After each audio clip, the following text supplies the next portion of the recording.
Good evening, everybody. Welcome to another night with Scuba and the Rye Guy. And more. And more. More. More. Yeah. More. More. We got a whole house tonight. We do have a shebang bang, a walla walla bing bang, bong. So let's include everybody in this. Yes, let's do that. So how about we let our guests come in and unmute them? Let them in. Let them join the club. You gotta some. Yeah, got a switch. Well, if you got we got one. I don't know if I'll unmute himself. Well, we'll see if Graza could join us, but we got ShadowManes joining us tonight. Welcome. Hey, what's going on? What's going on, everybody? Yeah, I can hear you. Can you hear me? What you do? Ah! There we got go. laugh. The voice has come in to the show. So let's try that again. ShadowMane, how you doing, man? I'm doing well. How you guys doing tonight? Pretty good, you know. It's getting ready for that holiday season. Yes. Winding into the Christmas and New Year's, and also ending out the decade with a bang or Yeah. shimmering bing bang. What? What? Okay, it works now. Yay! There we go. Another group. We got a Graza, we got What's a up? ShadowManes, both hanging out with us tonight. This is our holiday end of year kind of deal, because we're just going to get that announcement out of the way for anybody else, anybody who joins the stream with us watching. Is we're going to take the next 2 weeks off because, you know, it's like Christmas and New Year's, and our families would get a little upset with us if we did recording and shows instead of spent time with them. See, we got Ghost is agreeing 100% on that. Yeah. Well, we're still going to record a couple things. Oh yes, we'll still do we'll finish out the Mandalorian review episodes, which will all go up after we get them recorded. So Thanks for having us. yeah. So what you guys been up to? Shadow, you can go ahead first if you want. Oh, well, I mean, just the usual, you know, work, messing around with, you know, my own streaming stuff on the side that I do. Yeah. And that's really been about it. That and games, lots of games. Yeah, I caught your stream. I didn't catch your stream last night. I do apologize. But, Oh, that's no worries. So I remember the last one I caught. You were definitely throwing down some Halo. Which, I was, yes. Which Halo? Halo Reach on the PC. Awesome. Yeah, very underrated game in that group of series of games. So. Yeah, I'm very much in the mindset of I don't agree with the campaign story because I read the Reach book, but I do like the gameplay of the game itself. Oh yeah, it's a good way for Bungie to go out on top. Mm-hmm. In some shape of that word.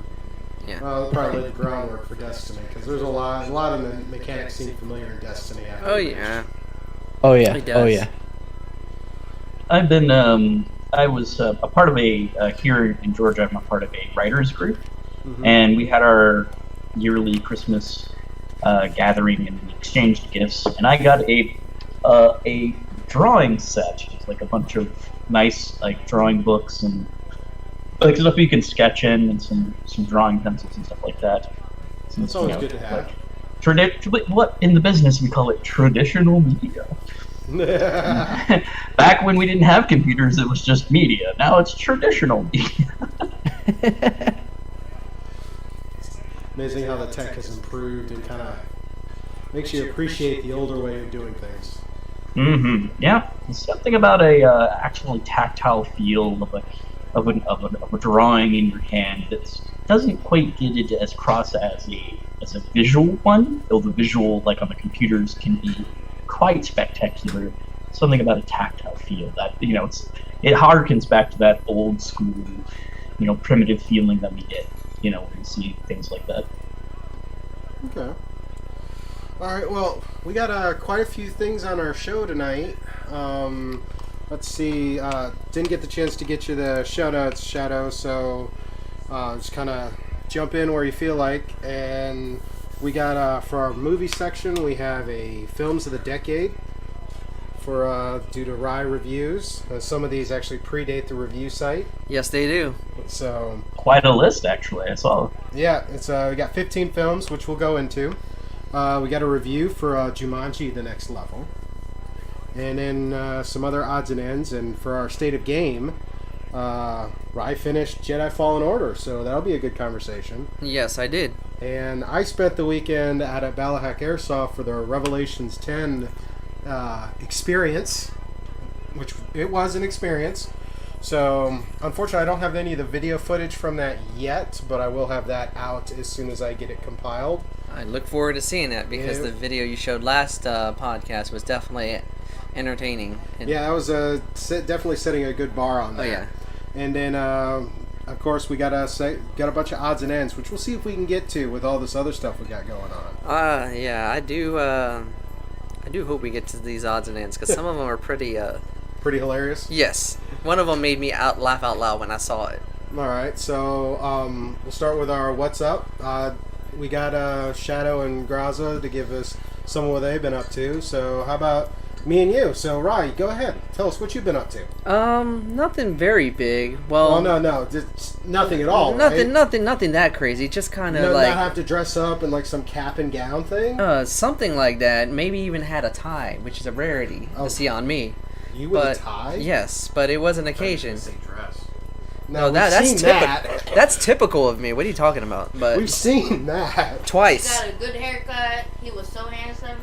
Now he's back to normal. Look at Yes, his hair. back to normal, back to regular. But I guess it was kind of a big deal. All right, so obviously, if anyone hasn't clued in, Rye is now an official graduate. Yes, of I ODU. yes I did graduate with my Congratulations. bachelor's in professional writing over the weekend. So. Yes, a long road. It was a long road, a lot of late nights, but I managed to get there. So now, I have my bachelor's, preparing to get into the master's program, and hopefully get to that part in my life. Yeah. But right now, it opens up a few new doors having that bachelor's. So hopefully, good things on the horizon. Yeah, and for that you did Congrats. kind of a party over at a sushi place, right? Yes, we went to it's a sushi buffet Japanese restaurant called Yukai. So what it is, it's a buffet. Half the buffet has sushi and all the amenities that is related to sushi, and the other half is all Japanese, Chinese. There's a Mongolian bar. There's soups. There's treats. There's everything. Sounds like a lot of food. Yes, it was. It was great. I want to go. Yeah. Come I on do too. down. Actually, I was invited. Unfortunately, I couldn't attend because of Rev, but I definitely think we should make a stop over there to check it out. Yes, we definitely need to try it out, and a couple other restaurants I have on the list for you to try. What about you, Shadow? Do you think you and the missus will want to join us for that? Yeah, I think that would be a lot of fun, actually. Oh yeah, unlimited eats. All right. Unlimited eats. So, anything else good, or was that kind of the big thing?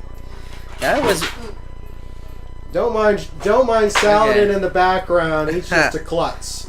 Can confirm. anything else big over the weekend? Nothing really, other than just the graduation.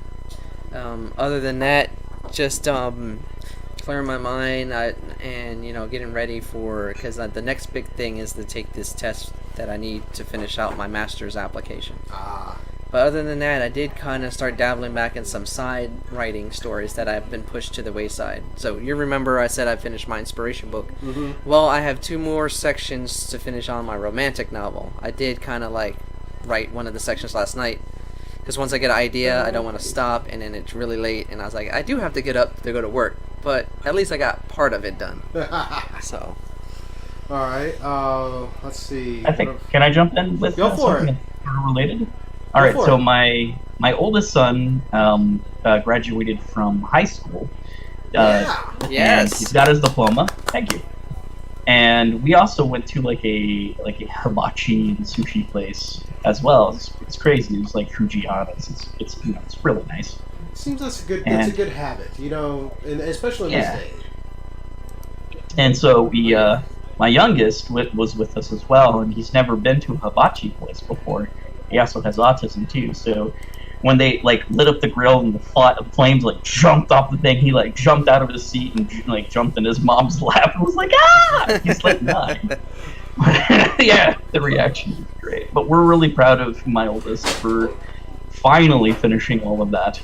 And also, Rye, if you need some information about like how to self-publish or anything like that, just let me know. My mom has published like at least 10 to 15 books by herself, and is an avid author, and also part of an author's writers group as well. If you need Okay. people to like review your work, or if you need an editor or anything like that, just let me know. Oh yeah, I will definitely need that because I have published 2 poetry books through Lulu.com.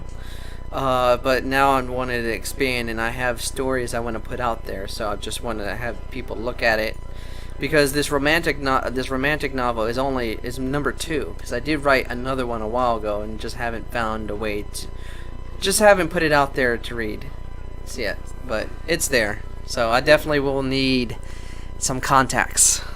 Yes, if you want to go ahead and Yes. if you want to go ahead and check out Marketing for Romance Authors, that's a group that she has on, I think, Google, or was a Yahoo thing, but now it's its own page. This is called MFRW, or Marketing for Romance Authors. Okay. Okay. Definitely message me. Yeah, toss that in the Discord channel to him, or send him a message on that. That'd be great. Will do. Let's see. What about you? Me? Oh, Yes. wow. I know you had that big. I got a couple of things going on. Yes. All right, let's kind of rattle this off from Friday through today. Woo! Rewind. All right, so actually no, Thursday through today, Okay. because Thursday night is where this whole train started picking up steam and just There cruised. we go. So obviously, so I mentioned before, I don't know if I mentioned on here a whole lot, but rejoined the bowling league. Yes, I do I- remember that. Did that a few years ago. One of our former coworkers, we called him Mr. President. Mr. President. He's the president of one of the leagues over at Pinboys at the beach. Okay. Well, our former coworker Craig Litt Yeah. got me involved, and we did that. And then 3 years later, I decided to go back and do it again. Well, the team I'm on was called No Quarter. Every week we take one of the 3 games, and if we can't close the frame with either a strike or a spare, we pay it a quarter. Yeah. Anyways, so one of the guys on my team is one of the managers at Pinboys. Okay. And we were talking about how they were looking for people, and they were looking for a dishwasher. So I went, so what are you looking for in a dishwasher? I asked. He says, teenager, young kid. I was like, I happen to have a teenager with nothing better to do this time. So one thing led to another, and now Top Shelf has a job, his first job. That's Good awesome. Lord. So he had his first job, first shift over the weekend. So he got to experience the working life as a dishwasher in a bowling alley. So he's a dishwasher at Pinboys? Yep. Okay. Yes, that's kind of a hike from here, but hey, got to get him started somehow, you know. Hey, I worked in a bakery in high school, so I completely understand. We all remember that first job we did, where it was just like grinding through things.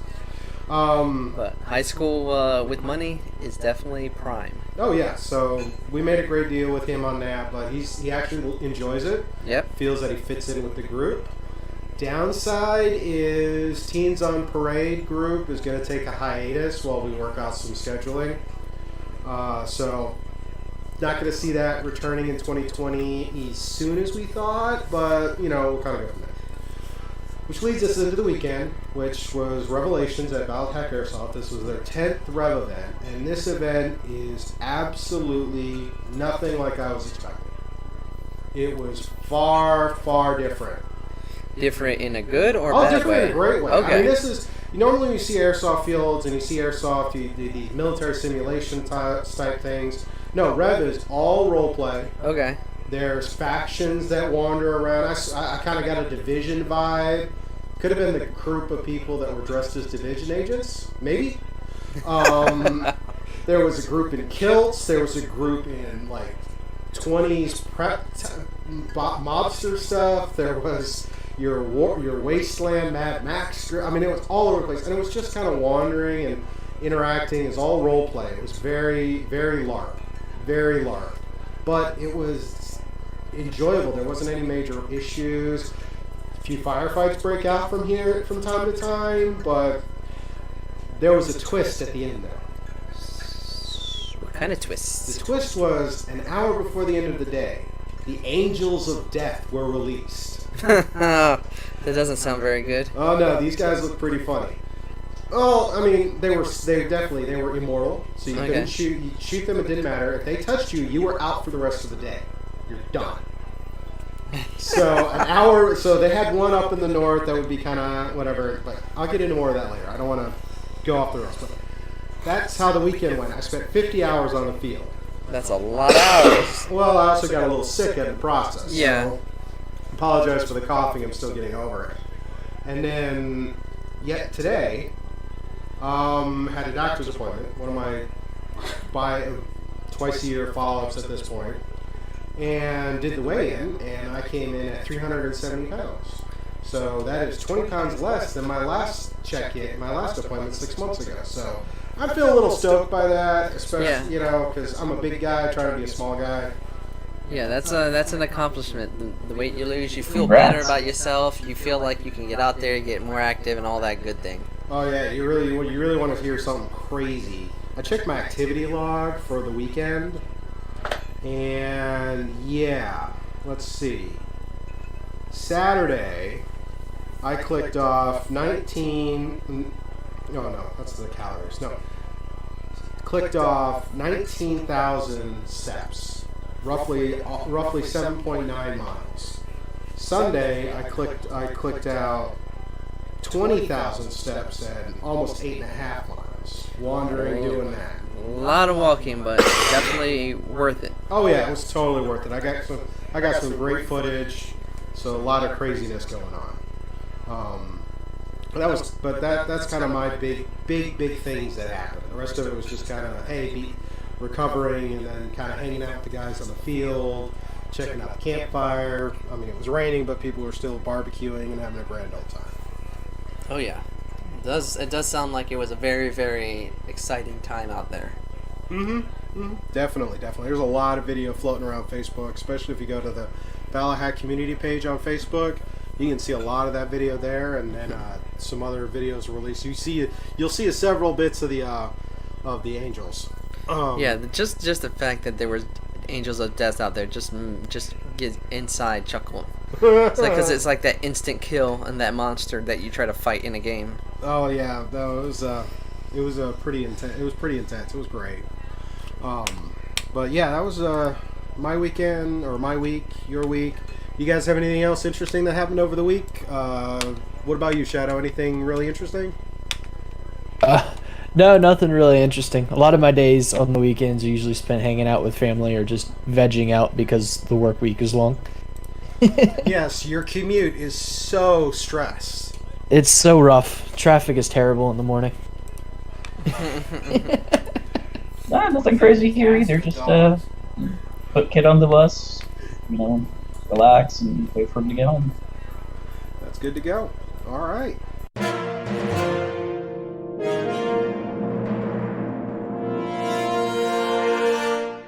Well, with that, we'll go ahead and roll into movies. Oh yeah. So we'll start off with talking about your latest review, which was Jumanji: The Next Level. Jumanji, The Next Level, exactly as you say it. So, have you guys seen this one yet? I have not. Have you seen the last one with The Rock and all them? Nope, I haven't seen that one either. Okay. Yeah, same. Sorry. No, it's good. It's interesting because I went into watching the second one kind of okay. How's this? Because it's a really tough job to follow a Robin Williams performance. It is definitely with Welcome. When the first trailer dropped for Jumanji: Welcome to the Jungle, there was a lot of apprehension out there in the movie sphere. Like people felt like that they would be tripping over their toes. They would do Robin Williams, and not do him justice. But it was a pleasant surprise. Mm-hmm. Welcome to the Jungle was a pleasant surprise because what they did is what a lot of filmmakers don't try to do because they're too scared, and that's go in a new direction Okay. with the material. and that's what they did with Welcome to the Jungle. Instead of the beast and everything coming out, they get sucked into the game and become the avatars and all the hilarity that ensues. Okay. And it finds a way to tie back to the original Jumanji. Yes. The Welcome to the Jungle did. Very small but very poignant kind of hint Yes. to what happened. All right. So the next level. The next level. Is it a good level or a bad level? Tell me about it. Jumanji: The Next Level is a cookie cutter standard sequel that you would find in any kind of like trilogy of adventure films. So it's like the next chapter, but that doesn't mean it's a bad thing. It just means it's the next chapter. We've had a lot of sequels that kind of didn't make the mark this year. Oh yeah. So tell me what you liked about it. Okay. Just a general plot point. Yeah. General plot. We revisit the same teenagers again, and what happens is that one of the teenagers, Spencer, goes back into the game, and his 3 friends have to go in to rescue him. But they're not alone this time. 'Cause No. The cast is added by adding Danny Glover Yes. and Danny DeVito. Yes. So Danny DeVito plays Spencer's grandfather, Eddie, and Danny Glover plays his best friend, Milo. So they get sucked into the game along with the original cast of Martha, Bethany, and Fridge. But there's a twist. Oh, really? What's the twist? They aren't the same avatars when they get sucked into the game. That's So- right, because Milo ends up as The Rock. No, Milo ends up as Kevin Hart's character, which is Danny Kevin Glover. Hart. And And Danny DeVito's character is ends The up- Rock. Oh, Lord. So, what you have is a film that rehashes the same kind of outline like the first, but they do enough original flavors with, new characters, different twists on the avatars, and embracing new environments and new challenges that it makes the adventure still as welcoming as the first, but not as refreshing as the first, because there's a very much a predictable point A to B kind of scenario with the adventure, because you're on a rescue mission. So you know exactly what they got to do. They have to go find Spencer's character, but also do the same exact thing they did in the first film. Get a hold of this certain jewel so they can save Jumanji again. Okay. All right. So it sounds like we're second verse, same as the first. Yeah. Going through that, anything where it really kind of it shines compared to the original, or I wouldn't say the original, but the second installment. What makes this film just as enjoyable as the first is the witty dialogue and the interaction between the characters. And the one thing that I give it a plus over Welcome to the Jungle is that you actually see progression of the characters. So when they go back into the game, it's like they have to deal with illusion of grandeur, growing up, and past decisions. So they actually have to face their own reality within the virtual reality. So when they have to come to terms with their own selves, they realize the truths of their own destiny when they are in the real world. Because all the kids have moved on to college, so they're at a crossroads of, trying to find themselves. So they're able to find themselves while going back into the game. Okay. So that plus that extra characterization does add a little bit more fluff to the excitement, even if the journey does feel lethargic, because it's the same kind of beat by beat kind of thing like the first. Okay. So, what's the final review on this? Final review: it is a fun, enjoyable time at the theaters. It is a good, film to see with the family or just friends if you're fans of the first. So I say it's worth seeing at the theaters, but as a matinee. Okay. 3.5 out of 5. 3.5. That's better than some of the sequels we're talking Oh yeah. about. But yeah, by all means, go check out the review at ryreviews.com. That and the other reviews. And with that, we're going to talk about this list you curated, films of the decade. Yes, so this is actually my first time doing the films of the decade, but also at the same time it is the first because I started my official reviews in 2012, but I went back to 2010, so it encompasses the whole decade. So looking back at all the films I reviewed, along with the 2 years that I didn't, but I still had films from those years that I liked, I had to think about what makes a film worth putting on a list called Films of the Decade. Okay. It can't just be, just my favorite, because there's a lot of films that I enjoy watching, but they're not all great and gravy and all that stuff. They're just, guilty pleasure films. So you All definitely had like John Wick. I love John Wick, but I don't think it didn't make my films of the decade list because it wasn't that kind of like memorable kind of film. Like it's got to be upper echelon kind of thing. Alright. So it affects the genre, it's the journey, it's being able to escape into the fantastical or the romantic or the dramatic or the scary. Okay, so we have this list of 15 films in no particular order. No particular order. I just listed 15. So Alright. number 1. No, we're gonna So go number from the bottom. 15. We're gonna go with 15 and work our way up. Yep. If you guys have seen any of these films, we'll definitely want to get your take on them. We're gonna start Okie dokie. with our first film. First film on the list is Scott Pilgrim versus the World. Scott Pilgrim versus the World. It is one that was kind of a surprise when it came out, but also the reason it made my decades list is because of the genre bending that film was.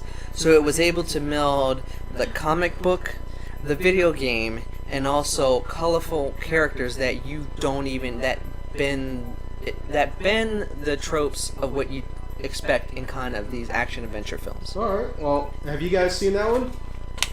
Yes. I have seen Scott Pilgrim. All right. Go ahead, Shadow. Definitely opening up to you guys. What do you, Shadow? What'd you think of it? I thoroughly enjoyed the movie. I'd never read any of the Scott Pilgrim. I guess they're graphic novels or are they comics? I forget which one it is. They're a mixture of both, I think. Oh, okay. But I've never read any of them, but I fully did enjoy that movie. That's yeah. Graza, I what thought about it you? What are was, your thoughts?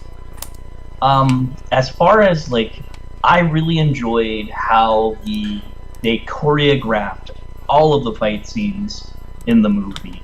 I'm more of a kind of connoisseur of those kind of really awesome fight scenes. It felt epic, it felt over the top, and all the colorfulness of it. It was a visual ride that I was blown away by, and I look forward to seeing it again. Yeah, it was definitely. They did something that pulls me. The one thing that can pull me in is you put the realism in the fantastical, and they made everything believable, even when it was so outrageous to the point that it just made you go WTF. My favorite thing from that is the cameos and the way each character, small or large, really kind of had some element that really struck you. The vegan police. Enough The said. vegan police was the best. Yes. I had that scene rolling through my head. I'm not gonna Yeah, lie. that was pretty awesome. What did he say? Chicken's not vegan? Was that No, one of the it was lines? something else. It was The guy something. goes, milk and egg. Yeah. Family show. So we're not gonna finish that line.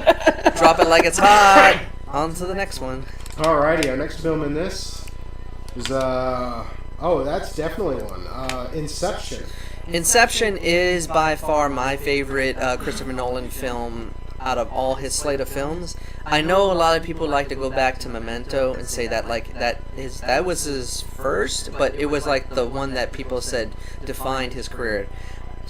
Memento is like a sleeper cult hit. Yeah, sleeper cult hit, but I have seen Memento. Amazing. yeah, it is amazing. I have all of Nolan's films. He is my favorite director, but this is the film that I think is his film because it captures the essence of a creative genius at work where he is able to blossom but not go too far beyond, where it becomes unexplainable. And the ending just is so ambiguous to the point of where people are still trying to find answers to this day. Huh. I full disclosure, I have not seen it yet. It Okay. has not made my time. I haven't made time to watch it yet. So I don't care about spoilers on this because it's been out long enough. Deal with it. But what about you guys? Have you guys checked this one out?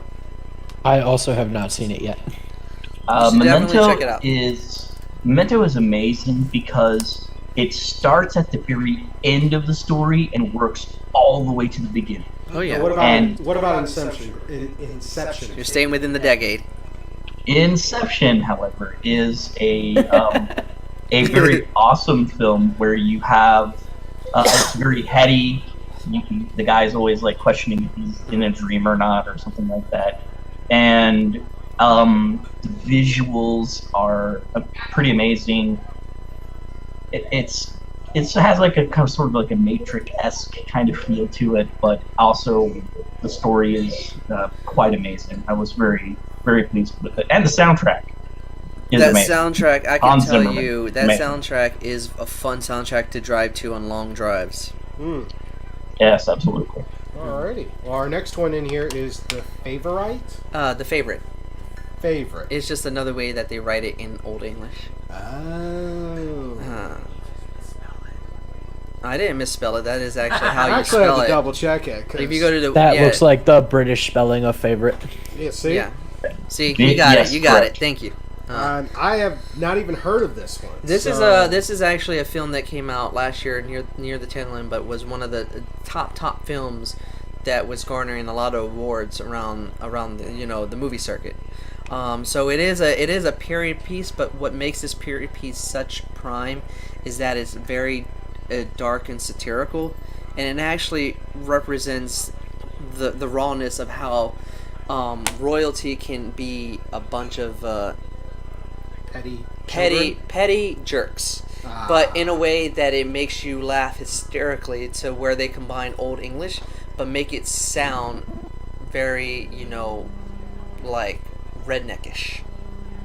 So it's very odd. I can bring it over and we can watch it one day. It is definitely I'm trying to visualize this. and Old English that sounds like redneck. The two just...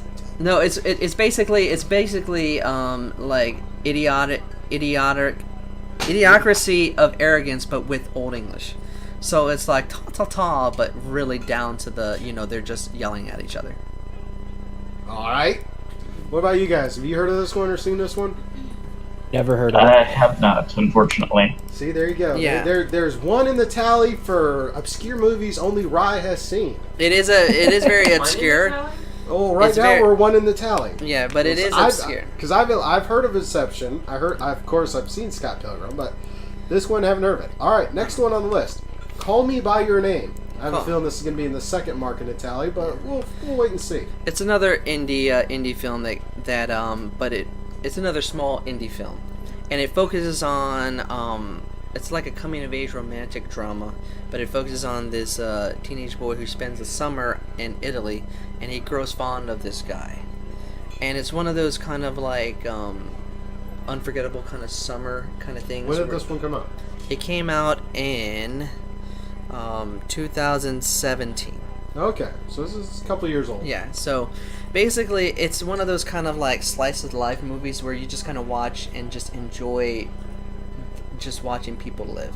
Okay. And you focus, it's a coming of age because you watch this kid as he experiences romance for the first time, and it's very odd and obscure to him, but he's just kind of like embracing it. Plus it's like a summer away, so he kind of just comes to find himself. Okay. So it's a really good romantic film, but one in a way where it's very subtle and very just focused on the characters. So, All right. and it put the actor Timothy Chalamet on the map, if you know who that is. All right. Now we'll take it to the rest of our crew tonight. It's like, have you guys heard of this film? Shadow? Have not heard of this either. Yeah. Oh, that's two in there, Mark. Unfortunately. It's a very Add another tip to the small box. indie film. The one thing that you're gonna know about this list is that I love indie films. But the thing is, you give every film a fair shake. Yes, and you saw the list, so it's a variety. So it is definitely a big variety. All of right, this. next one, which right. if anyone in this room has not heard of it, y'all just need to GFO right now. Yeah, I kind of cheated on this, but it makes sense because to me it is an encompassing of everything as a whole. Well, it is, it's pretty much the decade Yeah. just starting, and that is Avengers Infinity War / Endgame. So this is that whole story. Yeah. Start to finish. Yeah.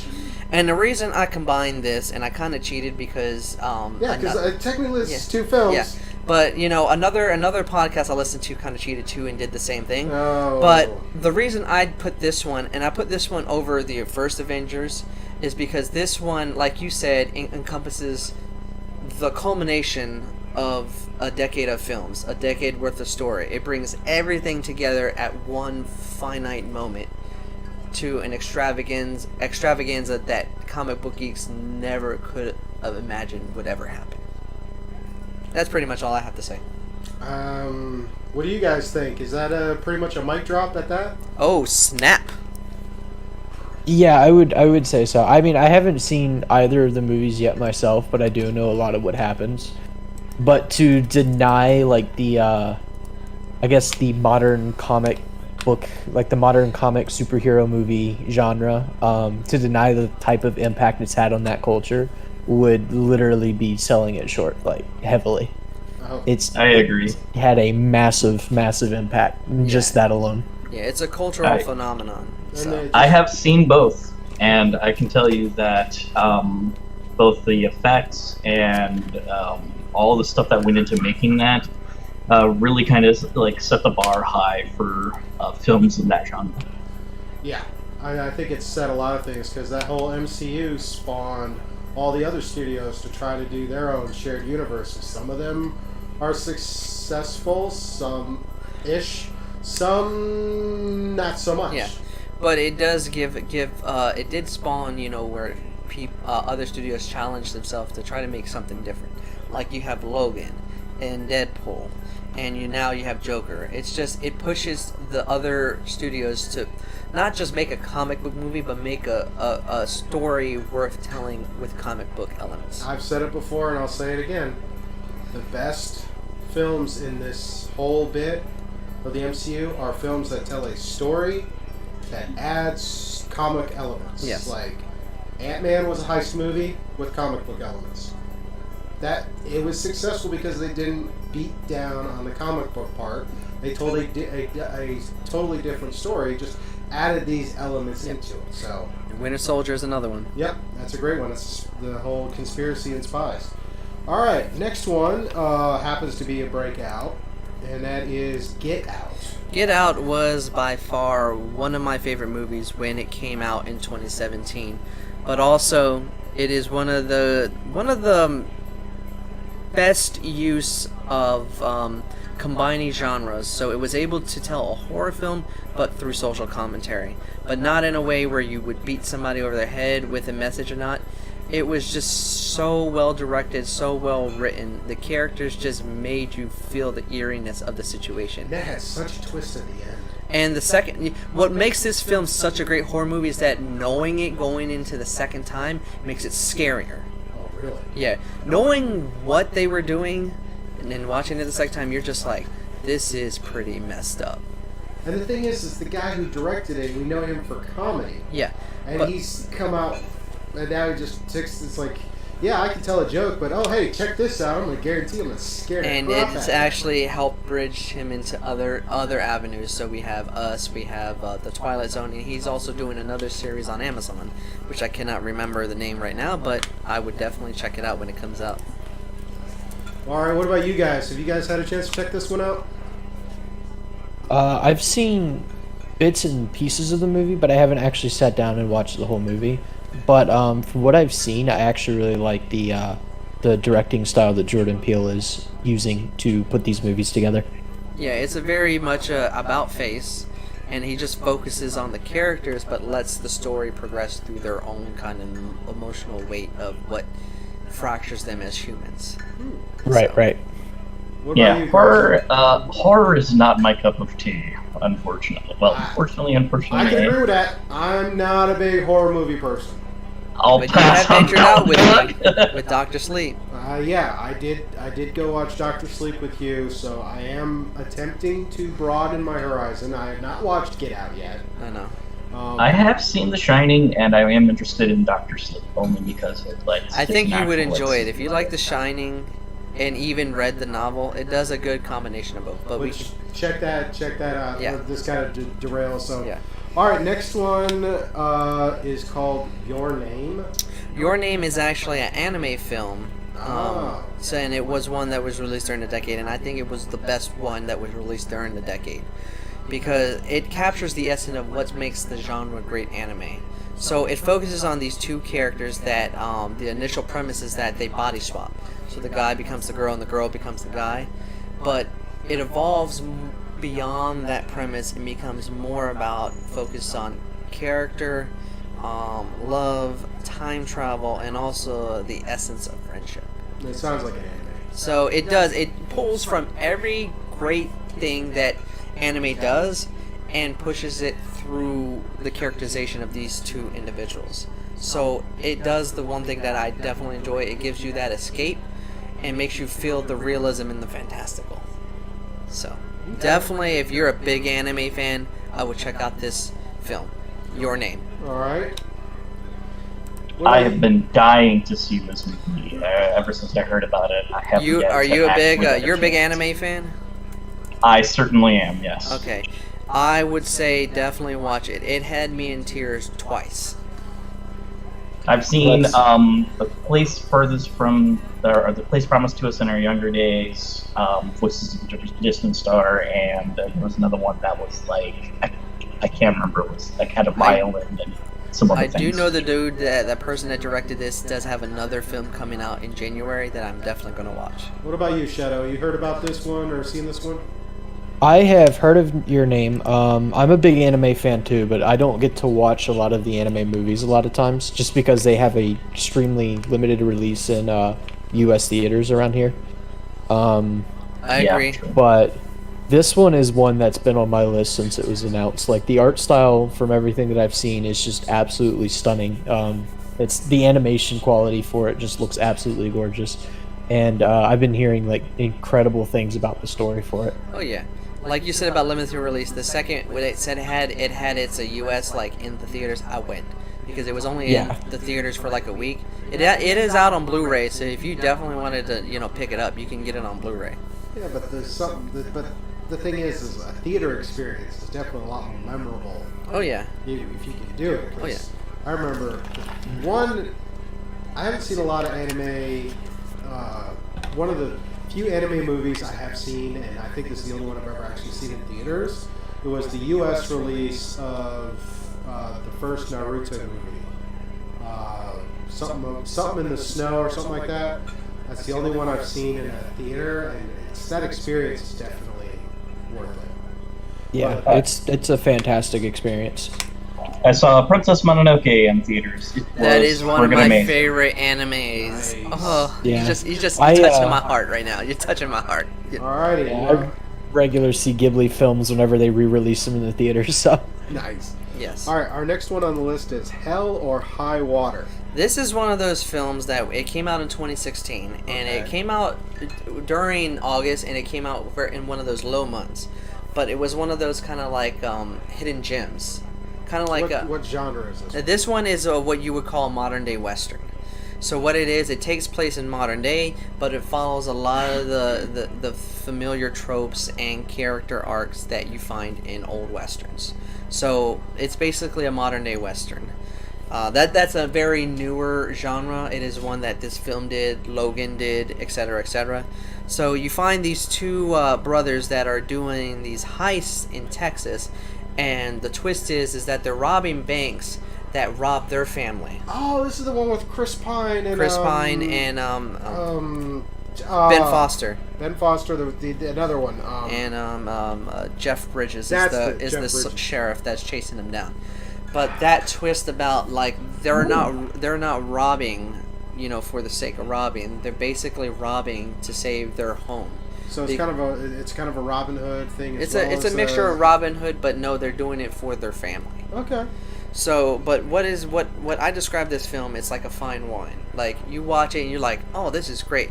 But the more time you watch it, the better the film gets, because what you see is that the relationship between the brothers, and then also between Jeff Bridges' sheriff and his partner, Alberto, it's a matter of watching their relationships evolve through the film Okay. as they get closer to the ultimate climax where they have to face off against each other.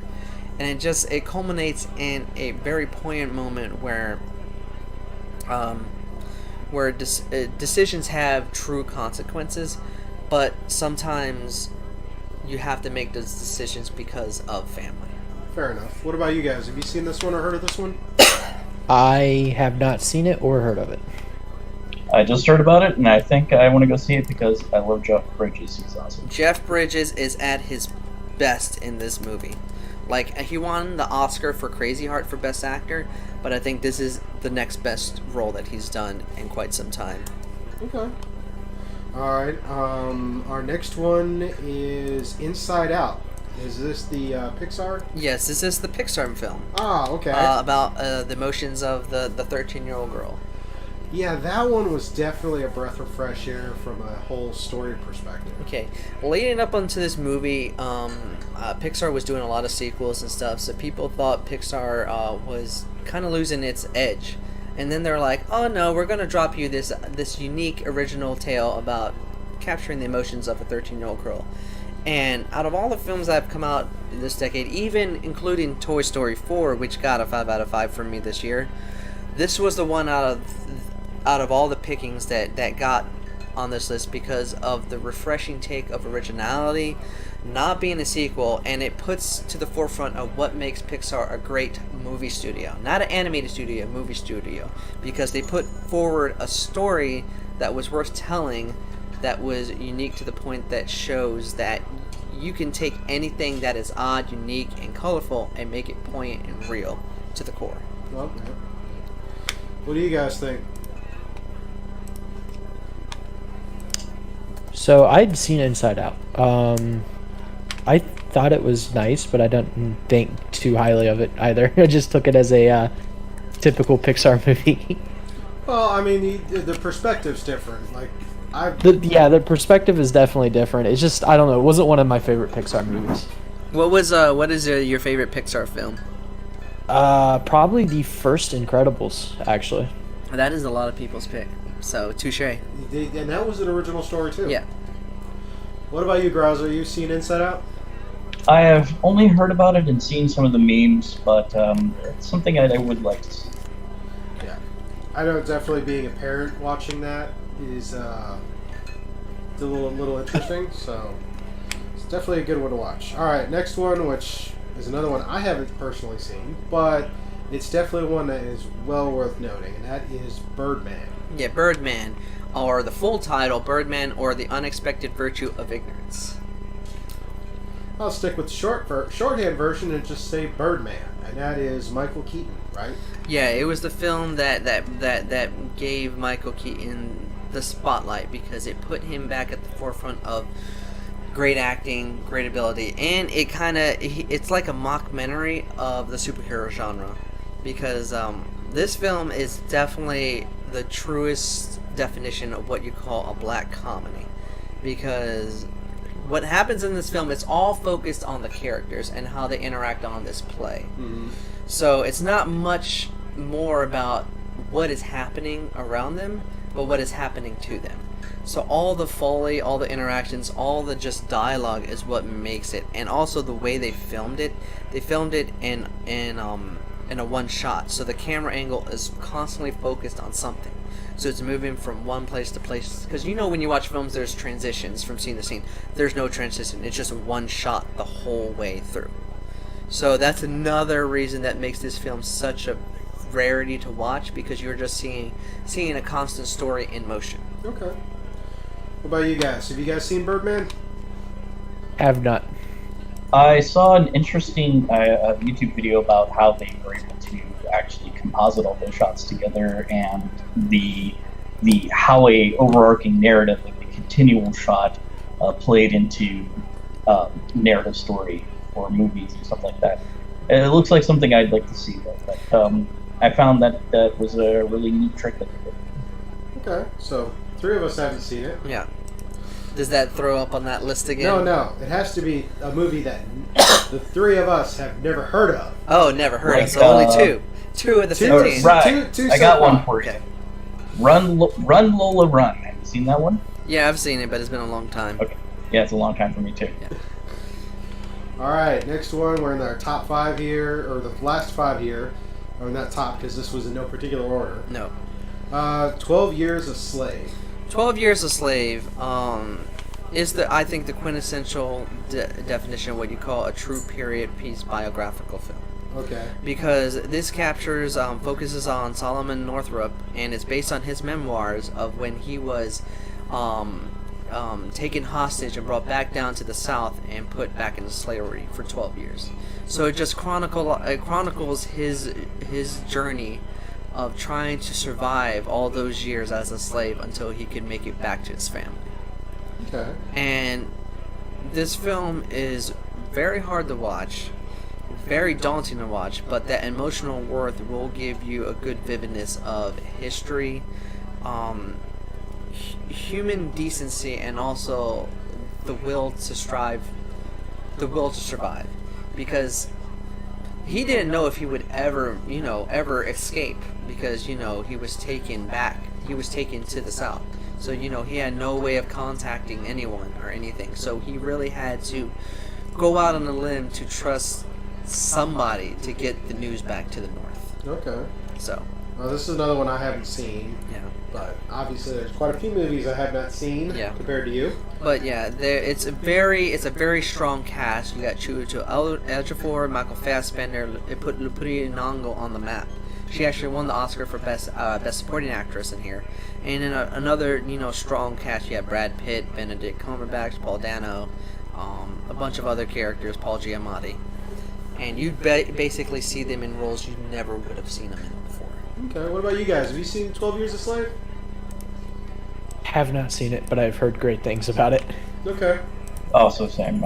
It's not exactly like the whole premise of the thing is fascinating, but actually sitting through and watching that is kind of cringe. So it's a hard watch, but for a film of a decade, it's one of those kind of like, it's like Schindler's List, Apocalypse Now, films that are hard to watch, but they are one of those like cinematic classics. Yeah, but I'm gonna make the argument that Schindler's List is it can be a little daunting and disturbing, but that's to me a little bit easier to digest than anything that really goes a little too gritty with slavery in the South during that period, because there's a lot, I guess it's a little too close to home compared to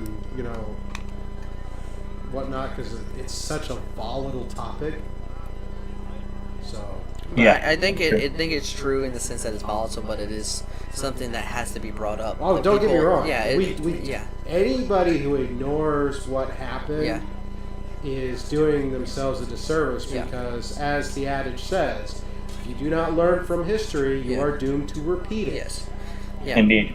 And the reason I picked that one, because it is the one that it represents it at the core, and it's one that you watch once and then you're done. You're done.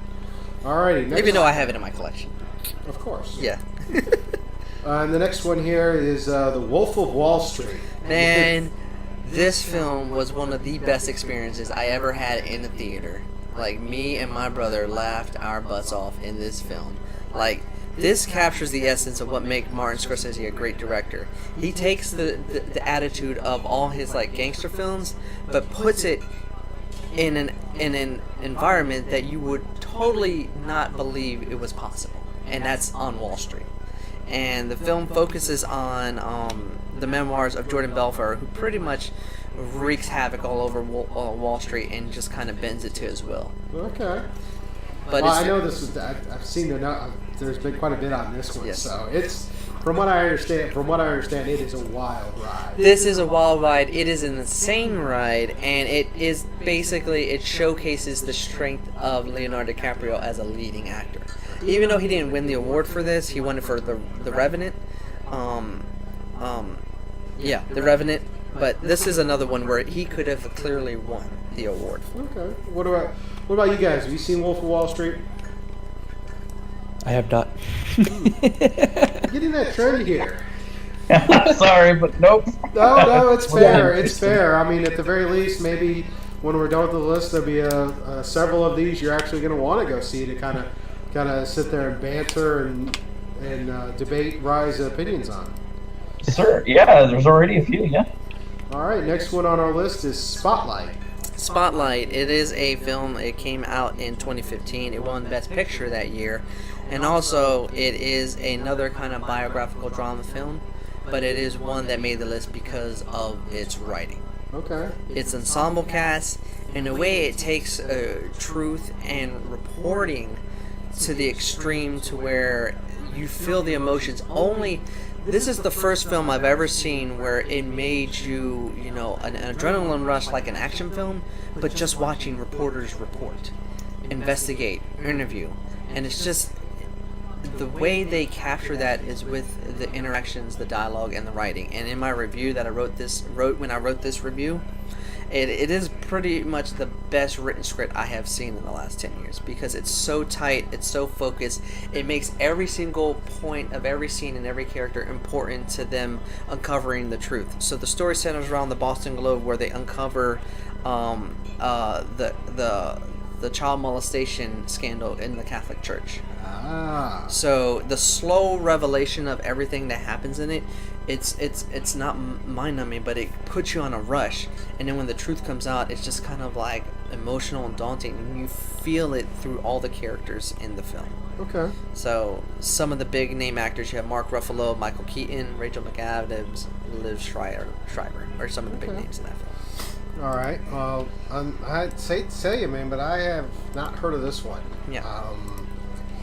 Guys, what about you? Spotlight? I never heard of it either, but it does sound interesting to watch. Oh yeah, it was a very big movie that came out that year.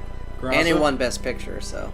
I have heard of this one, and I've seen a lot of the reporting that's gone on this kind of topic here in America. So there's this recently the Pope actually removed the secrecy rule for child abuse or any kind of abuse thing. So now priests are no longer not allowed to speak about it. If someone confesses to them that there is of abuse or something like that, they are duty bound now to go and talk to the police. Well, that's a good thing.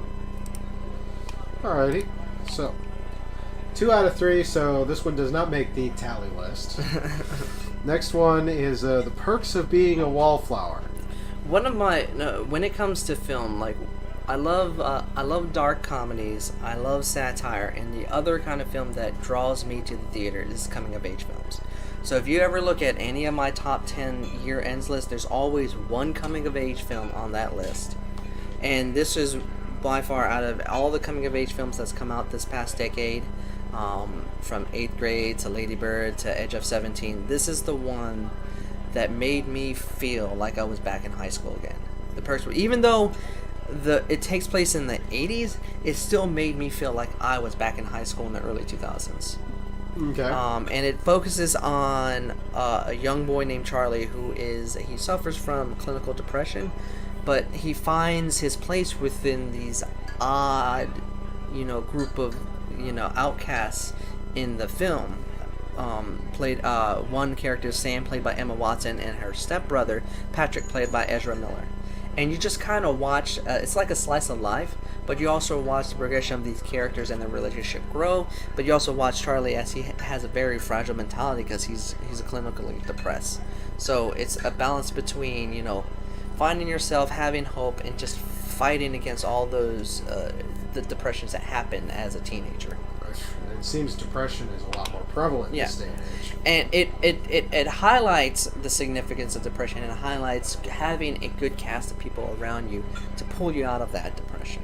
Okay. So, but the core of the film is living your life again in high school, and that's why it made the decade list, because it just pulls me back to high school, pulls me back to certain times that I will never forget. Okay. So, well, I'd say I hadn't heard of this one, but it does sound like it'd be worth a watch. yeah, it came out in 2012. What about you guys? I've heard of it, but I never gave it a watch. Okay.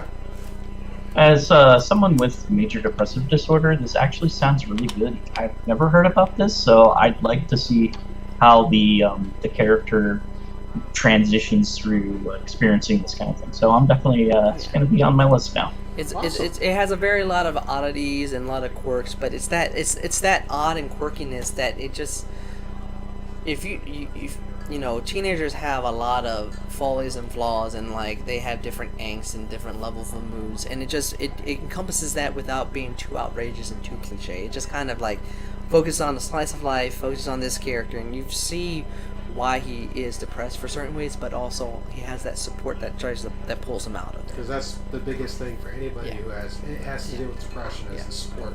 Support. Oh yes, absolutely. You don't have. But enough. I definitely it's one of those, if you like coming of age film at least the slightest bit, this one will pull you back. Okay. All right. Last film in the list, which I'm sorry, I'm gonna call Shenanigans. I know why it's number one because I know you. Oh yeah, And it's that number one is- coincidentally, but not number one of the list. Coincidence. But not number one of the decade. It's just number one on this list. And that is Drive. Just Kyle wait. Before you get into going in, because this is your jam. yeah, you go. I'm gonna You put go. it out to the guys first. Yeah, Have you heard of Drive? Have you seen Drive? I have heard of Drive, but I did not watch Drive. I have not heard or seen yet. All right. Now you have your chance to make your case as to why this is a good film. Drive. I'm gonna just put it out there. I'm very biased because this is my favorite movie of all time. It is by far the reason why it's my favorite movie of all time, because it captures the essence of what makes filming and storytelling great. It combines action, drama, character development, and just the wholesomeness of being ironic with the volatility of a person dealing with certain things in their life, from relationships to struggling to stay on their toes because of money reason, and also dealing with the volatility of shady characters. And watching this character, who is played by Ryan Gosling, trying to survive as a stunt double, but also working as a criminal for hire as a getaway driver, it's just so great just seeing how like that hardiness of the one side be complemented by the relationship with this one girl. Okay. And it puts to the forefront of how to tackle cliche tropes and archetypes, but just letting characters breathe through the writing. Okay. It is one of the best written scripts I've ever seen displayed on the screen. It doesn't push forward one aspect, like the car chases. It's just kind of there. The fights are kind of there. The grotesque, gruesome scenes are just kind of there, and they all just kind of mold together into just one motion of a journey. Okay. So All right, you had me at grotesque, gruesome scenes. I think I'll check it out. yeah, no, like I will tell you this: when they happen, they will like if you watch any kind of grotesque film, like you can watch like Hostel or anything that has blood and guts, like you were like, oh my god. Like when they happen in this film, they will catch you completely off guard to the point that you did not think you could be shocked that way. Okay. All right. I So look forward to that. this is definitely your list, and since the three of us have not heard or not seen a lot of these, I'm gonna kind of bypass some of these things and open it up for this. And like, is there any films that you feel could kind of be in this list of the best of the decade, so to speak, that you guys have seen? Anything kind of stick out or come to From mind? 2010 to now. 2010 to now. Nothing really kind of sticks out too much. I mean, I'll let Shadow go first, though. I don't know. I don't really watch a ton of movies, but I mean the ones that I have, I'd say maybe like Interstellar. Okay. Would be a good one. I haven't seen that one, but I know that one was a definite. It's another Nolan cerebral film. kind of deal. It's very cerebral. Yeah, and it was Interstellar's on my very list of decisive things to see. in the fan base. Like there's a lot of people that love it, and then there's a lot of people that didn't like it. Yeah. I'm trying to think of like what else there could be, but I know like I said, I don't a watch lot a of movies. ton of movies. I'm like bringing up lists that just try to throw names out there. Mad Max Fury Road, is that on your list? that To came out watch, during the yes. decade. Believe it or not, I think the newer Aliens movies, I really like the story behind those. Covenant and Like, Prometheus. yes, both of those. I think they're within the decade. Yes. The how Ridley Scott is like telling the story with like David and a whole bunch of the other things. They predate a certain, like some of the other Alien movies. The Social Network is- came out during the decade. Yeah. Oh, I'm sorry. You were No, it's saying- okay. I like how it like the lore behind it. That's was really the thing that drove me to see the movies. Even if a lot of people are like, "Oh, it was terrible," I was like, "I liked it. It was great. I like the lore though." So I would agree with that because the original Alien, there was a lot of questions after in that. I mean, the set pieces, the artwork that H.R. Giger did, still stick out of my mind. To see them try to go back and give a backstory to those set pieces, I thought was a nice thing about that. yeah, So- when I was younger, a lot of artwork that H.R. Giger did like influenced me a lot. I was captivated by how he drew like a machine, like a combination of people and stuff. I was absolutely blown away. I've never seen anything like that since. And it really kind of like it tugged at the primal core of my brain of like, wow, what is this stuff? So Yeah, it's the reason why I like Alien. Yeah, he's hands down my favorite artist. I guess for me, one I would throw out there is The Martian. When you said Ridley Martian was a Scott, good when one. he said Ridley Scott, Oh, that yeah, was the for first sure. movie I thought about was The Martian. I mean, that's one. It was one I left off my list, but like I said, I had to cut off somewhere. Well, I mean, some of these I haven't seen, but the Martian really kind of sticks out to me, and I've only seen it like twice, I think. But it's just such a grounded story to me. So I don't know. Maybe it's. But It was one of my favorites that came out that year. I think it was number 3 on my list. for that year. Yeah, that year. No, it was a good one. All right. I think I would add John Wick to this list too. Okay. Well, Yeah, for sure. One and Another one two. I had to cut off. What's your thoughts on John Wick? So John Wick is one of those movies that it's got fantastic choreography. The story really blends in with the action really well, and it kind of goes back down to it kind of just feels like a full-on action movie, right? It doesn't take itself any more seriously than the fact that it is an action movie, and it was a movie made to be an action movie.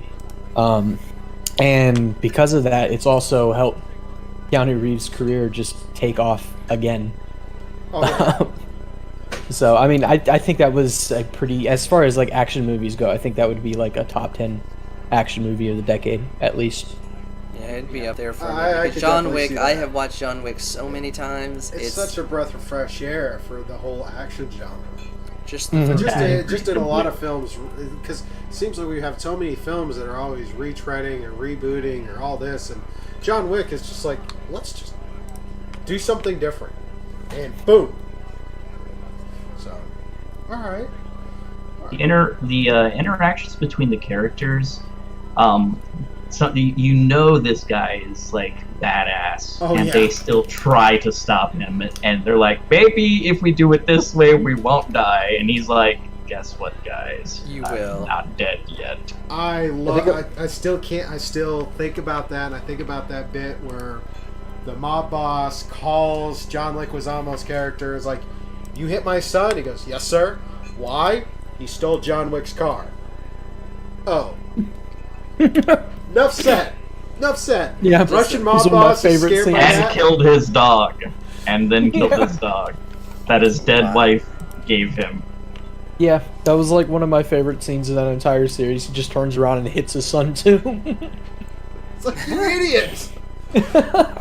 Do you know what you've He's done? the boogeyman. He's the boogeyman. What have you done? Oh yeah. Alrighty.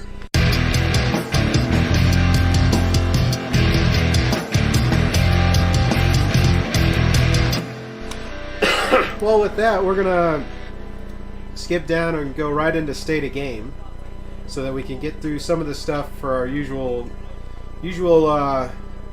ebb and flow because Yeah. we're running a little long, but that's okay. We're having a good time, I think. You guys Yeah. having fun? This is Oh, the yeah, end of the absolutely. decade show, so it's Oh okay. yeah, this is gonna run long and give something Special good edition. stuff.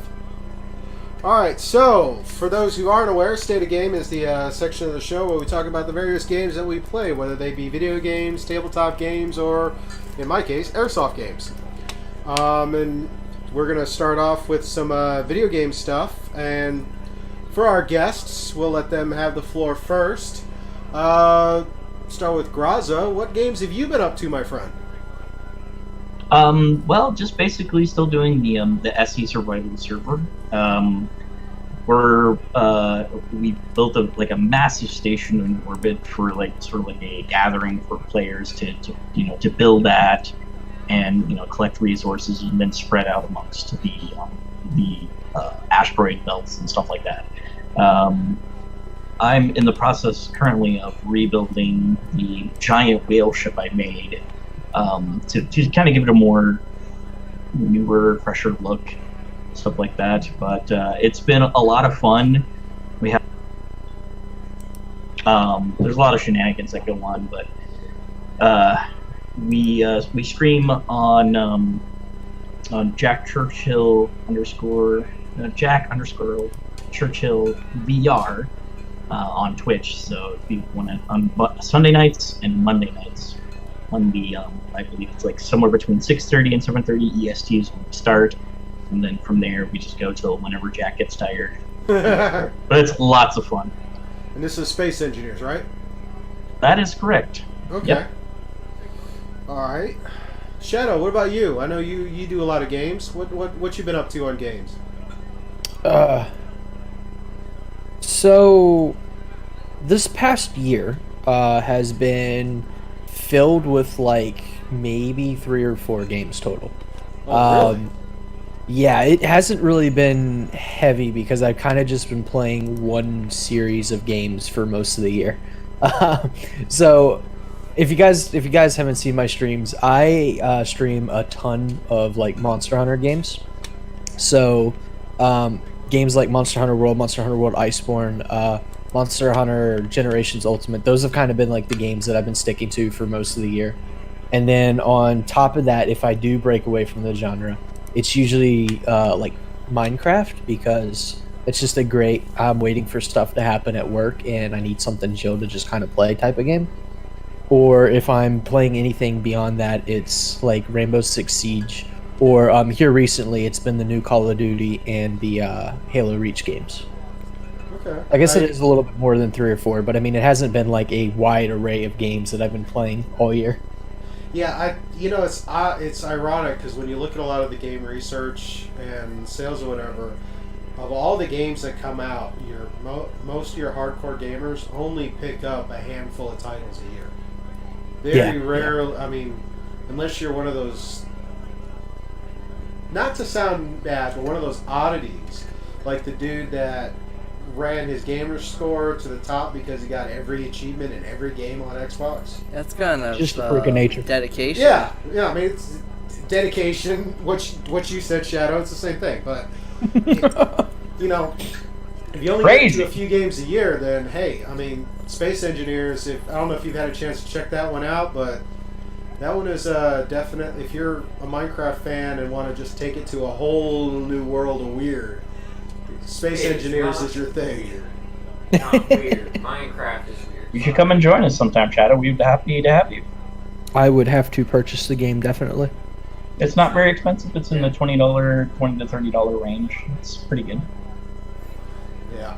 Yeah. I'll look into it. If you like in Minecraft and whatnot, the difference is there's that whole lack of gravity. Well, when you're on planets, you have gravity, kind of, depending on what kind I mean, when you play Minecraft in creative mode, there's no gravity. So. That's fair, and I'm one of those people. I hate creative mode. I never go into it. I'll do survival with no mobs, but I won't go creative. I think Not a Minecraft person. So I was going to just say, sit I and think one of the listen. games that I'm actually getting ready to pick up though is a game called GTFO. You know what's so ironic? I was just hearing about this game on one of my podcasts, and it does sound interesting. Okay. Yeah, it sounds fantastic. Aside from the obvious joke with those letters, what is this game about? It's like a. It is a 4-person co-op survival horror shooter made by the guys who made the Payday games. Well, all right then. You've played the Payday games, haven't you? I have not played Payday. Basically, they're bank heist games. I know what Payday is. I have it, but Oh, yeah. I've never But played it. it's I made by always- the I always original screw up the mission. creators, I not always the end up guys who are messing up currently the- working on it, but the original creators of the game.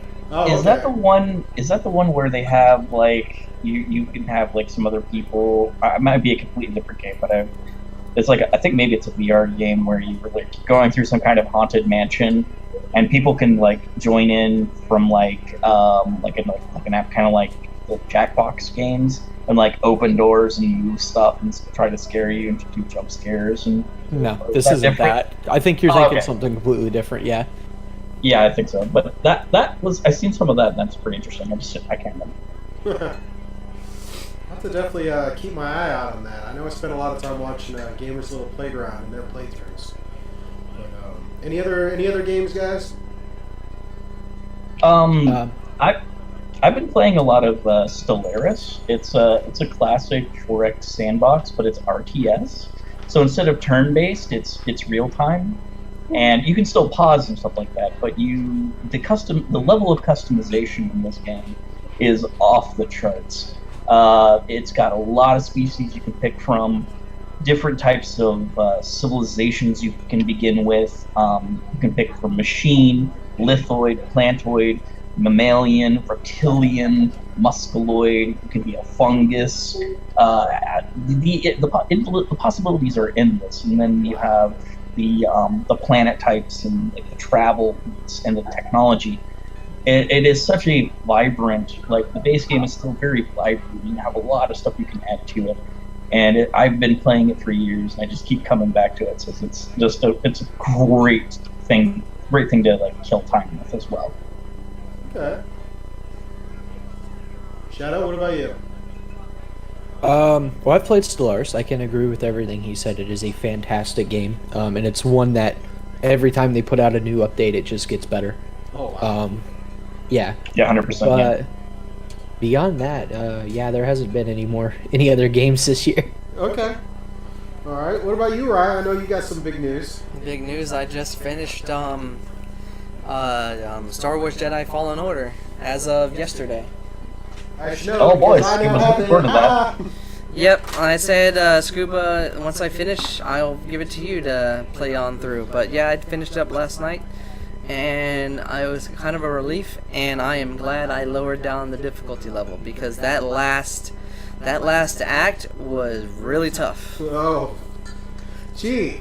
Now I feel a little intimidated. Oh yeah, but it was. You didn't when you were telling me about it earlier. You didn't tell me it dropped the difficulty level. I and did she drop was the still difficulty. kicking your butt. Yeah, she was still kicking my butt, and I had max health, and I had to use all max health to take her out. And it definitely put the skills to the test of all the game mechanics when I was fighting her. Oh joy! So yeah, I'm gonna definitely start my 2020 off with that game for a stream. Oh yeah. But overall, the game was a fun ride. It had a very strong story, which I definitely enjoyed. But it did do that thing that I like, where it had a very strong story, but also allowed me to play the game. Okay. So it was like a 50-50 thing, like enough story, but just enough game time to blend in both. And it was an action adventure, so it felt like I was playing like a Tomb Raider game, but within the Star Wars universe. Because you climbed around, you jump around, you have to be able to fight and use all the action mechanics that you get with becoming a Jedi in the game. So once you level up all your skills and you get to do all the force pulls and all that stuff, it really, once you master the skills along with the combat with the lightsaber, it does turn out to be a real good treat because you'll be able to fight in groups of 20. Nice. So. Any other games on your list? Well, with that one out of the way, I can definitely pull in Outer Worlds finally. And then, like I always do, I was thinking, oh, what game am I going to play? And then I open up the drawer, oh, wait, I have Days Gone. Maybe I'll start playing that game. Yeah, there's a time for that. But, other than that, I still got Borderlands 3. Mm. And Division 2 and Call of Duty Modern Warfare. Yeah, I did a little time on Outer Worlds, but I haven't really. This past week I haven't done a lot. But so for the year, since Shadow and Graza kind of eluded their whole year of gaming, is I haven't really played a whole lot of games this year because of schedule and life. Oh yeah. But getting back into it, I mean, jumping into Outer Worlds, it felt good. Jumping back into a game, felt good. Jumping back into streaming. So.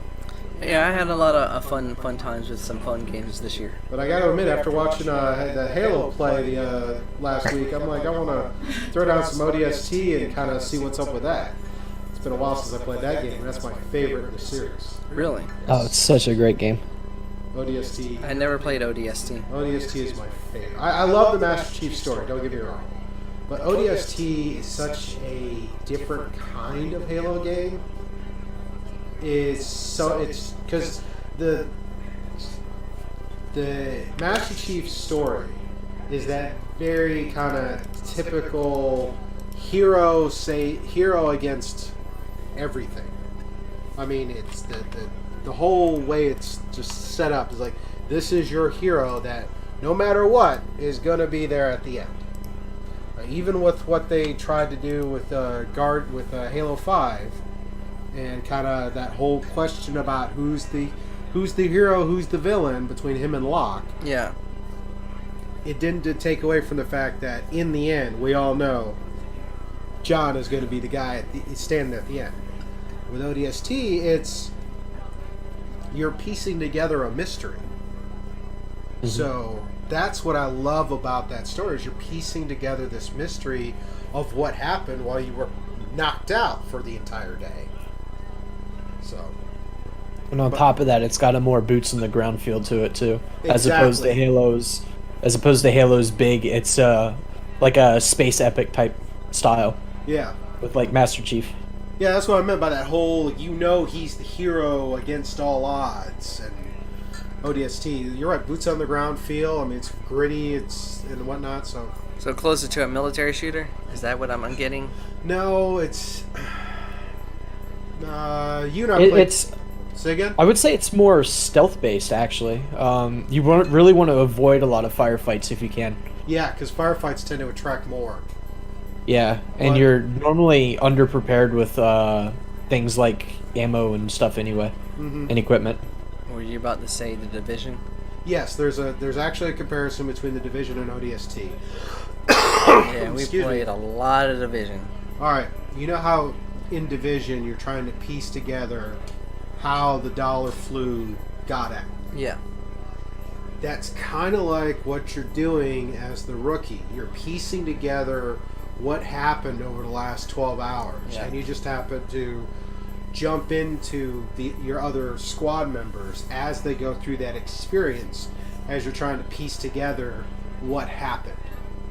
And then you have, so it's that mystery solving part. And like Shadow said, you want to avoid firefights because you think you get into a small firefight, it could turn into a larger firefight because these random groups will keep spawning and reappearing, and it's like, man, this sucks. Especially the further you get in the game, the more powerful the mobs get.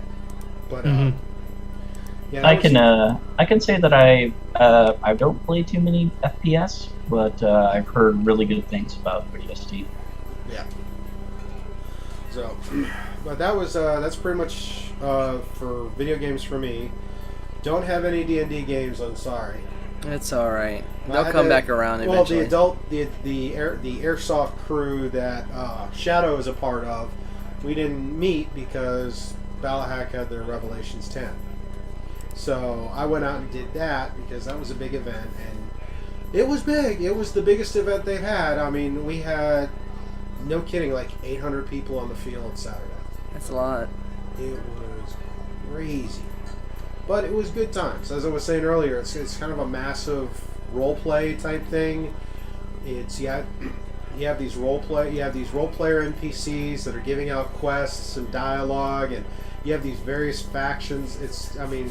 Going around, and they're trying to wheel and deal and complete these challenges, and then you have these biodomes that you have to get all up and running by the end, because that's the only way you'll survive and get the challenge coin that was printed out for this. all currency is in bottle caps. So if you're a Fallout fan, this is definitely there. But there's a lot of vibe for the classic Mad Max and Fallout, and then just some of these more modern elements. But I'll have video posted up on that for the Scuba Cam series of videos on our YouTube channel. So there's a whole lot more I could say to that because it was just a wild time.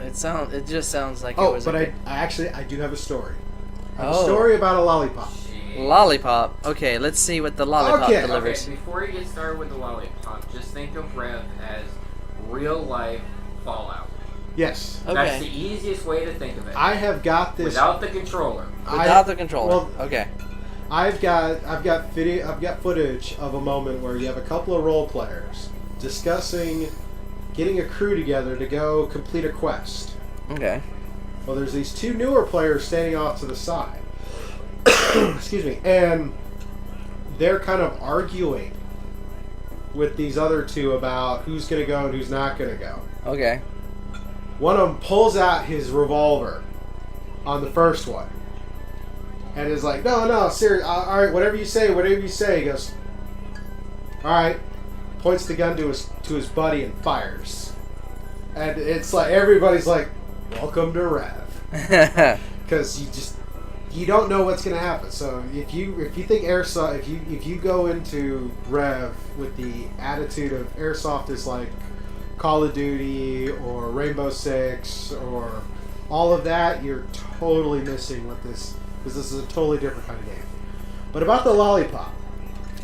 So, a few weeks ago, we have this regular who's a sniper who was trying to shoot somebody from across the pond.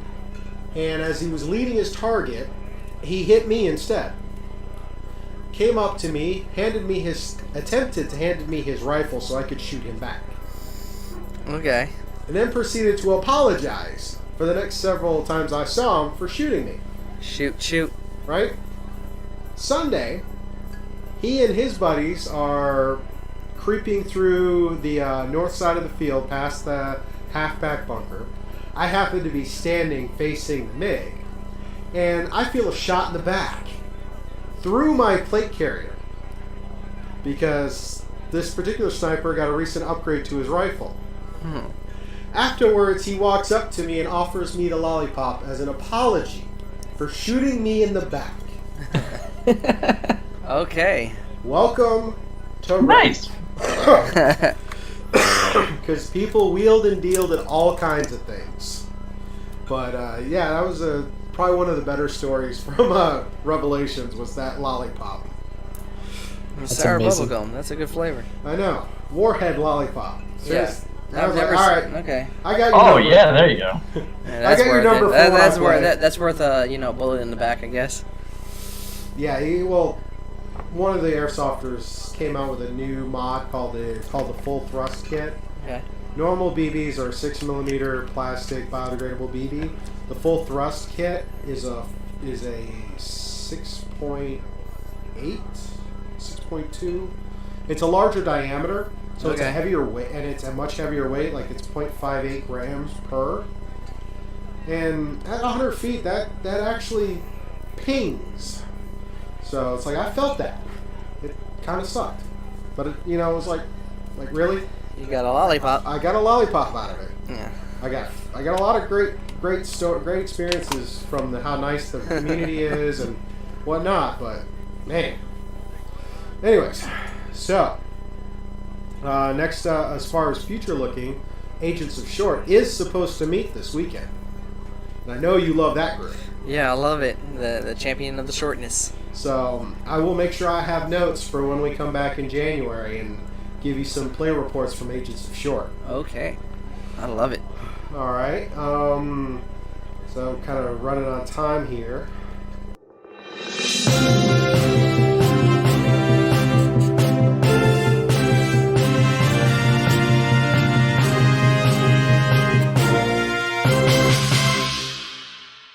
Let's roll into odds and ends. And just All right. Power through odds and ends, and then we'll shift over to our Patreon chat. assuming you guys can, thank you for hanging out with us this far. I know it's running long, but Oh, all this is good. fun. I'm having a Odds great and time. Odds and ends, collection of random internet stories that we find, and we're just going to kind of look through and give our knee-jerk reaction and opinions on. Okay. Quickly. Sounds so great. you guys Got are it. more than welcome to give your opinions on these stories as well. So we're going on basically just the headline and kind of going from there and have a little fun with it. A couple of sentences. So our first story: eating chilies cuts the risk of death from heart attack and stroke in a new study. Reported on CNN Health. Yeah, so basically just eat a lot of chili so you don't die from a heart attack. Yeah, I'll just Pretty much it. chuck that on my list of wine and dark chocolate. Yeah, a whole right. bunch of- No, I'll the combine it difference all. There you go. It's the chili peppers, not chili. The Chili Packers. Chili peppers? Yes, chili peppers. Apparently, the study was conducted in Italy, where they basically compared the death rate of 230,000 people, those who had a high chili intake and those that didn't. Apparently, those with a higher chili intake did not die of heart attack. Eat That's them interesting. chilies. Oh, Italy. There you go. Combined with that, with the wine and the good cheese. Well, Yeah, it makes sense now. You know. All I'm in it Mediterranean diet, again. man. That's All like There you Mediterranean. go. Magnifique. But yeah, this was just like, okay, so is there going to be a rush on homegrown chili peppers now, or We grow our own chilies. I guess I'm not gonna die from a heart attack.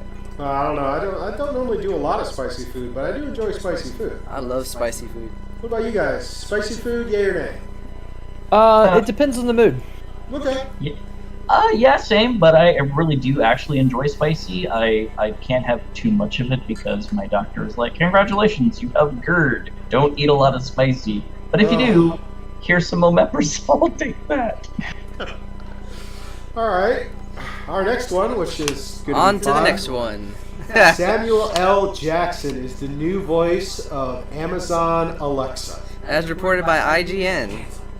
Oh, yeah. I saw this. I did see this earlier in the week, and it's my favorite thing. Amazing. I can't wait for him to read bedtime stories to my children as they listen. Okay. Yes. And let's just add topping to the cake. Quote, from there, when you get this option, from there you'll be able to choose either a clean or explicit option. However, the more crass version of Jackson will cost you 99 cents for a limited time, then it will be raised to $4.99, end quote. You know what? I'm actually good with that. From being thinking about kids and trying to keep that language and use proper language and not just dive right into swearing every third word. Yeah, it's all But good. it's also Sam Jackson. So, Sam Jackson, you gotta have it. You gotta kind of have it. And I don't have kids. And What an it would just be interesting end to the hilarious. year. Say again? You know, what an interesting end to the year. Now Alexa can, swear at you in Samuel L. Jackson's voice. It'd be like, I'm just Hey, gonna like- wait for next year when it's oh god, what's his name? Morgan Freeman's voice. Oh, there we go. I'd love that. God Yeah. and the cursor. Round 2. Yeah. Alrighty. Next one. Ed Sheeran, named Artist of the Decade, according to BBC. According to BBC. Who Yep. is this guy? Ed Sheeran's So a very the- popular singer-songwriter in England, but he's also rose to the top very quickly because This of his just great in. songs. Popular English singer, Artist of the Decade, according to English paper. Yes. That is my point. Okay. Well, there was that one band that was really popular in England, and when they came across, they just blew everything out. So. Yep. One Direction. Yeah, I've heard a lot. Oh! Ouch! Ow! No. I was going old. I was going the Beatles. Yeah. Ow! Yeah. Thank you, Ghost, for that zinger. Never mind. Yeah. Great Britain gave us the Spice You Girls got One too. Direction down. Really? Yes. Spice up your life. No. The only No. time I ever want to hear Spice Girls is coming out of your mouth is when you're talking about the boys. That's it. Other than that, I don't want to hear about the Spice Girls anymore. I was a fan. Very much so. Strong fan. You know what? That doesn't surprise me. So, all right. Next one. Moving on. Marvel to officially shut down its TV division. As reported on Collider. And then this was pretty much obviously coming from the get-go, especially when Kevin Feige became the head honcho over at Marvel and he started pushing forward those TV shows on Disney Plus. You knew that the other division was going to go down. Yeah, I was kind of hoping that maybe they would just merge it, but you know. Yeah. What do you guys think? I think it kind of makes sense considering that they're going to be doing everything on their streaming service now. Yeah, but there are 5 shows that are going to still be in production from that TV studios. Okay. And those 5 are Hellstrom, the live-action Hellstrom, the animated Howard the Duck, Hit Monkey, Tiger and Dazzler Show, and MODOK will still be in production. That's it's very interesting because I really liked the Marvel Studio stuff, and it's also interesting to see how DC's TV versions of their things are more successful than their films, which is mind-boggling. I don't really watch the DC TV shows, but I do know that they are popular. I will recognize that, and I love The Flash. It's great. and they have been, like you said, been able to stabilize their own kind of like world. Yeah. Alrighty, and our last one for our odds and ends. Jack Black says he's retiring. Jumanji: The Next Level may be his final film. As reported on IGN. Gotta love IGN for great stories. Yeah. I heard this on my news feed all weekend, and you know, he's just an interesting guy as far as the roles he's done. Yeah, Jack Black likes to play that variety game. So you have everything from School of Rock to dang it, I'm drawing a blank. Nacho Libre. Nacho Libre, and then Tropic Thunder. That was the one. It was a Tropic Thunder. Tropic Thunder. And then he kind of moved into more family-friendly films like House with the Clock in the Walls, The Goosebumps. And don't forget the one thing that a lot of people like him for is Tenacious D. Yes. Oh yeah, Tenacious D. Which I think is the whole reason behind him taking sort of a it might just be a short-term retirement, but yeah, I think he's going to focus on making more Tenacious D music. Yeah, that could be it. He also could be possibly doing his YouTube. Plus he actually did comment about he's open to doing TV work, and honestly I think that would be really cool to see him on the small screen in some kind of role, or whether it's via Netflix series or something like that. I think it'd be interesting. Yeah, that is definitely. He's definitely talented. I would love to see Jack Black take a directing role in some of the some interesting movies. Either he finds something that's pretty interesting. I'd like to see his directive approach to different the film media, basically. You know what? I think I'd be very curious to see that too. Yeah, but it definitely sees him going to TV because a lot of big name actors have been going back to TV in the last few years. So it wouldn't surprise me. There's nothing wrong with doing media via TV, especially with streaming becoming what it is. I mean, come on. There's no shortage of opportunity there. Yeah, there's a lot of stuff down there, especially one of the shows I'm watching right now on Netflix, Peaky Blinders, the head honcho, Cillian Murphy. And then you have, a couple cameos that pop up in there you didn't expect. Okay. Well, when I think of Jack Black, I'm sorry, the first thing that comes to mind is Brutal Legend. Yes. I mean, I really wish there would be more to that series, but rumor is it's getting a second one. Huh? Rumor is it's getting a second one. Hell yeah. I'm looking forward to that. Alright, so we covered all that. Let's go through our closing and our contact and give our thanks. And since we have our guests, we'll have them go first. So Shadow, why don't you tell us how we can find you on the interwebs and whatnot if we want to follow more of what shenanigans you're up to. Well, I stream Monday, Wednesday, Friday from 7 p.m. to whenever I feel like stopping on Eastern Standard Time. You can find me there at twitch.tv/ShadowManes. Or you can find me on Twitter, which is just Twitter. How do they do it? It's twitter.com/ShadowManes as well. Yep. Yeah. All right. And Graza, how can people find you if they want to follow your gaming adventures? I know you mentioned it once before, but go ahead and give it to us again.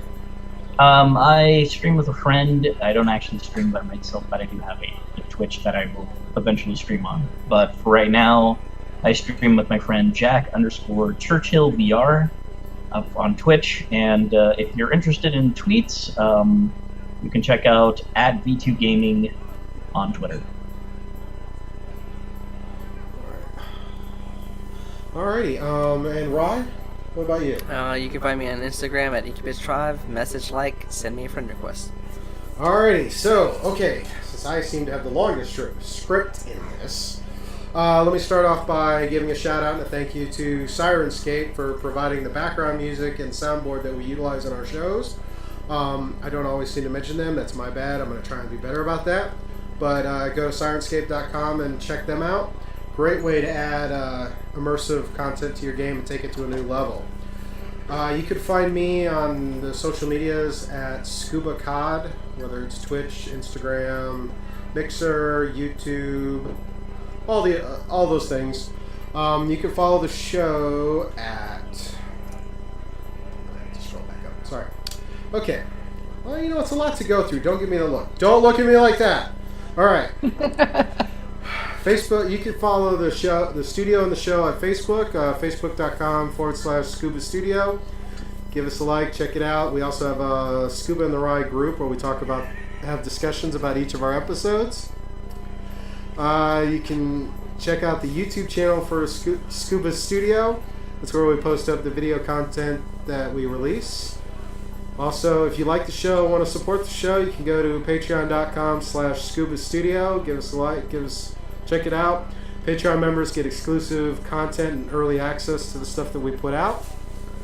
If you want to send a suggestion, like how can we torture Saladin next week, you can email us at scubastudio@gmail.com.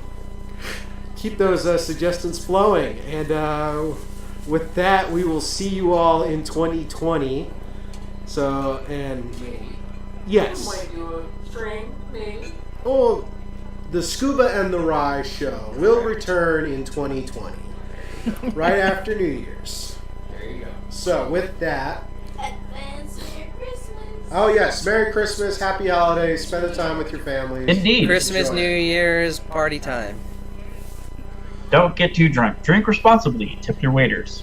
Orange drink, people. Orange drink. Gotta love that orange drink. Gotta love the orange drink. Alrighty, and with that, wait for just one moment while we rotate this over to Patreon. Guys, stay on the line. We'll be right back with you. Do it.